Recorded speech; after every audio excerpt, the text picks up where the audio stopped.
Parliament voted for new rules that require lower emissions from commercial vehicles, with governments globally continuing to set stiff targets for the use of clean energy.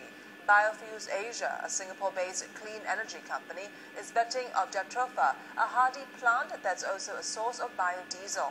Rachel Kelly reports.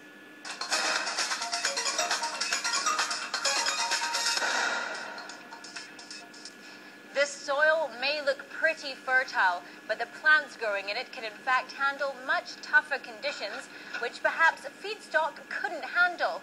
And that's one of the reasons Jatropha is gaining ground as a biodiesel alternative.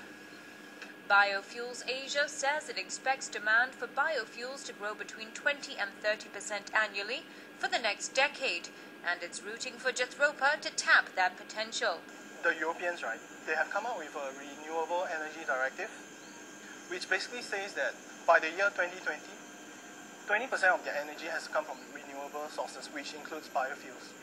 So we see the demand growing.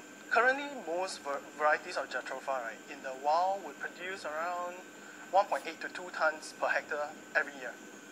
But what we've done here is we developed a plant that produces about 5 tons of oil every year.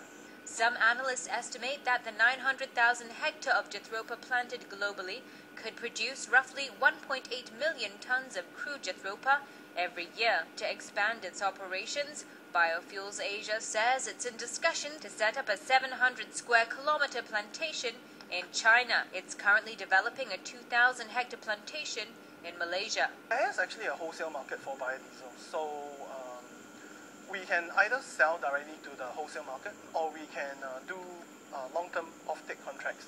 So we are talking to Formosa Group in Taiwan, we are talking to ComfortDelGro in Singapore, and besides that, we are also talking to the other big players like Nest, who have just set up their biodiesel refinery in Tuas.